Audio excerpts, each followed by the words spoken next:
Avec l'Afghanistan et l'Inde pour voisins, deux pays avec lesquels il entretient des relations tendues, le Pakistan est un pays traversé par beaucoup de tensions et de violences. Jugez-en par ces chiffres. Depuis 2000, on a répertorié près de 12 000 actes terroristes. Et comme vous l'imaginez, ces attentats ont fait des très nombreuses victimes parmi la population civile et les leaders politiques, entre autres. Et les journalistes ne sont pas épargnés non plus. Pas moins de 81 reporters ont péri depuis cette date, donc depuis 2000, ce qui en fait l'un des pays les plus meurtriers au monde pour ceux qui pratiquent ce métier. Et c'est sans compter, évidemment, tous ces cas d'intimidation et les attentats ratés contre ces mêmes journalistes. Donc encore récemment, un cas rapporté par plusieurs grands journaux comme Le Monde et le New York Times. Un journaliste local bien connu, Taha Siddiqui, qui travaille pour France 24, est parvenu à fuir in extremis lors d'une tentative d'enlèvement. Donc, pour parler de ce métier dans ce pays où la pratique du métier est très périlleuse, deux journalistes québécois qui ont œuvré tout récemment dans ce pays. Guillaume Lavallée, qui était correspondant de l'Agence France-Presse au Pakistan, donc, et auteur de Drone de guerre, visage du Pakistan dans la tourmente. Il enseigne aujourd'hui le journalisme à l'UQAM. Bonjour, Guillaume. Bonjour. Et Jasmin Lavoie, ex-correspondant au Pakistan toujours, et en Afghanistan aussi, il faut le dire, pour France 24. Bonjour. Bonjour, Jean-Frédéric. Merci à vous deux d'être là. Première question qui se pose pour un journaliste. Je commence avec vous, Guillaume. D'où vient ou de qui vient le danger pour les journalistes? En fait, il y a quatre, moi j'estime qu'il y a près de 4 pôles de menaces pour les journalistes au Pakistan. C'est sûr qu'il y a l'axe sécuritaire, ce qui est armée, services de renseignement. Lorsque les journalistes touchent à des dossiers trop sensibles pour l'État, ça peut être une menace. Clairement, la menace des talibans, des groupes djihadistes, qui, soit par des menaces très ciblées envers certains journalistes, ou soit par les attentats. Les attentats sont souvent meurtriers. Les journalistes sont les premiers souvent arrivés sur le terrain, donc parfois, ils vont en pâtir. Troisième pôle, c'est vraiment lorsqu'on prend, par exemple, la province du Baloutchistan, il y a des groupes sécessionnistes. Dans le sud-ouest du pays. Dans le sud-ouest du pays, exactement, frontalier avec l'Iran puis l'Afghanistan. Ouais. Là, il y a certains groupes nationalistes qui sont très rétifs par rapport à la presse. Et le quatrième pôle, c'est les mafias locales. Parce que parfois, on oublie ça, mais dans le pays, il y a différentes mafias sur le trafic de drogue, sur le trafic humain, sur le trafic de bois, par exemple.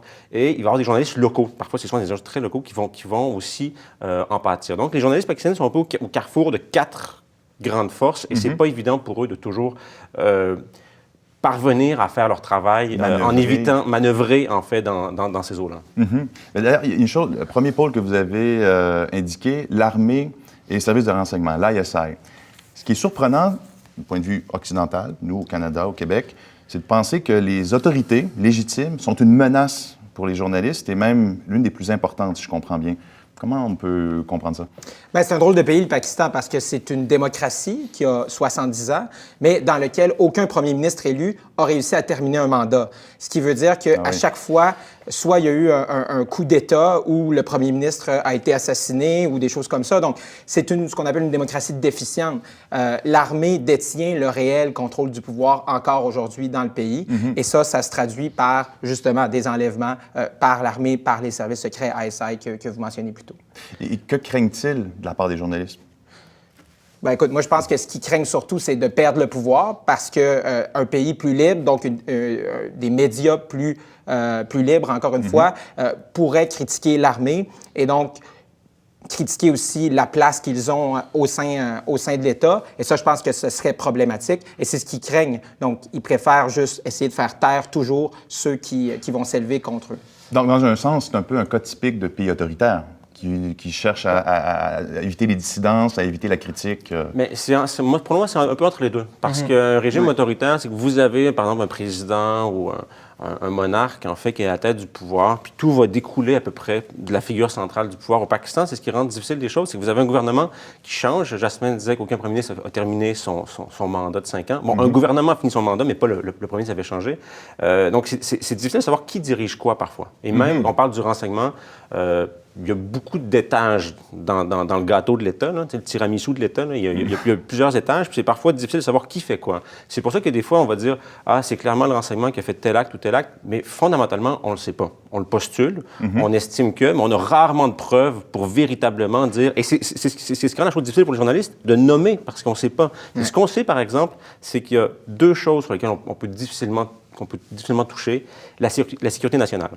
c'est un dossier excessivement sensible. Ça touche donc à la question indienne, à la question afghane, à la question des nationalismes dans le pays, parce que ça touche à la question du nucléaire, parce que le Pakistan a l'arme nucléaire. Donc, il y a beaucoup de dossiers très sensibles là-dessus. L'autre question, c'est la religion, où là, ça va être les allégations de blasphème, si une personne blasphème. Mais là, ce ne serait pas nécessairement des menaces qui vont être formulées de la même façon, qui vont peut-être venir de groupes religieux locaux. Qui sont proches du pouvoir, qui sont de mèche avec le pouvoir? Qui sont importants pour le pouvoir, mais ce qui est fascinant au Pakistan, c'est que les groupes islamistes du pays n'ont jamais véritablement réussi à être au pouvoir.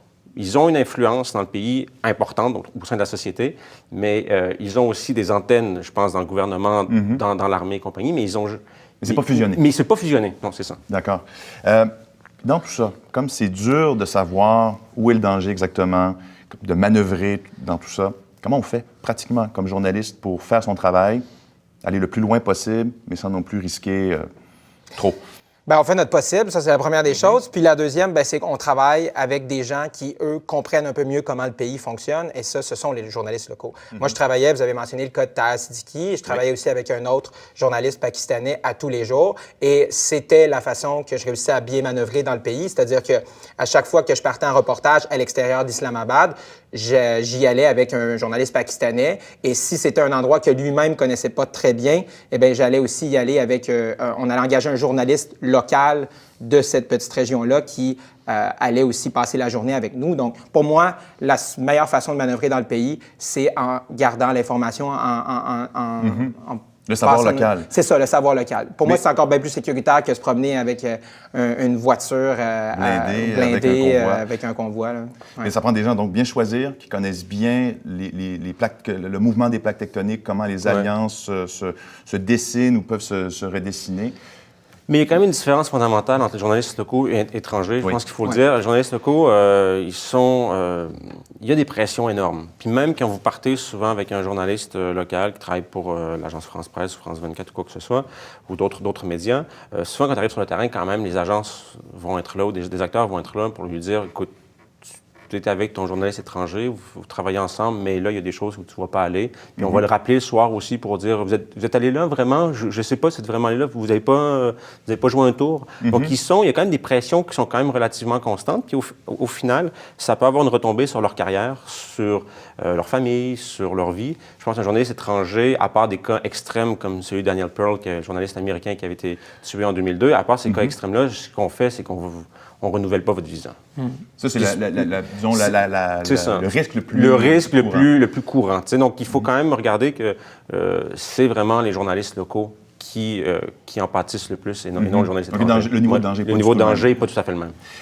Il y a des zones, c'est pas pareil d'une région à l'autre. Les restrictions, ce qui est possible, pas possible, c'est pas la même chose. Donc, quels sont les cas extrêmes et quels sont, aussi, je présume que c'est pas toutes les zones qui sont extrêmement périlleuses. Quelles sont les zones libres ou plutôt aisées, dans lesquelles c'est aisé de travailler et lesquelles sont carrément interdites ou impossibles? C'est ça. Donc, il y a des endroits où le gouvernement ne nous laisse pas aller ou si on veut y aller, on doit demander ce qu'ils appellent un NOC, donc un Non-Objection Certificate. Donc, on doit demander la permission au gouvernement pour y aller. Je pense au Cachemire, qui est un des cas les plus connus à l'international.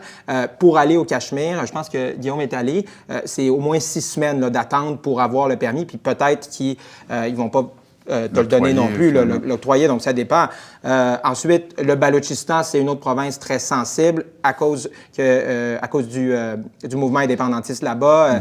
Ils veulent pas que les journalistes étrangers en parlent, donc ils essaient un peu de taire l'affaire. Maintenant, les zones où nous, on peut aller, ça se limite beaucoup au KPK, donc la province tout près de la frontière avec l'Afghanistan.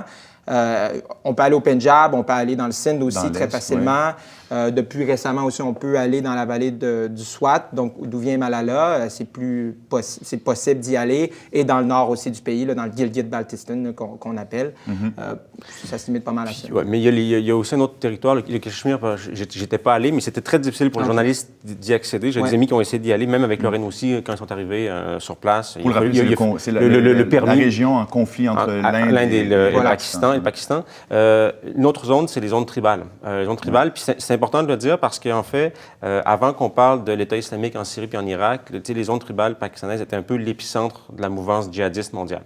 Okay, dans l'après-11 septembre, parce qu'Al-Qaïda c'est vraiment à la frontière dans les montagnes, à la frontière de l'Afghanistan. Donc, c'est là qu'Osama Ben Laden, c'était... c'était tout près de ça, mais étant parti, ça veut dire que les mouvements djihadistes se sont repliés dans ces montagnes-là. Les drones américains bombardaient. L'armée pakistanaise avait aussi des antennes. Donc, c'était pour les journalistes étrangers, il y a un moment donné où l'armée a dit non, vous y allez pas. Puis c'était devenu une boîte noire pour nous parce qu'il se passait à chaque jour énormément de choses quand même dans cette zone-là. Donc, comme reporter, ce qu'il fallait faire, c'est faire sortir les gens des zones tribales. Donc, pour leur parler. Pour leur parler, comme reporter étranger. Donc, on essaie de parler au téléphone avec des gens puis leur dire, bon, ben, on va se donner rendez-vous dans 3 jours à tel endroit, à tel lieu, pour pouvoir parler plus librement qu'au téléphone. C'est ça. Donc, c'est une des manières qu'on arrivait à travailler quand même puis avoir de l'information outre nos réseaux locaux de gens avec qui on travaillait. Il nous reste à peine plus d'une minute, mais en conclusion, somme toute, jusqu'à quel point la qualité de l'information, je vais vous entendre tous les deux là-dessus rapidement, jusqu'à quel point, selon vous, la qualité de l'information souffre de ce risque-là qui pèse sur les journalistes?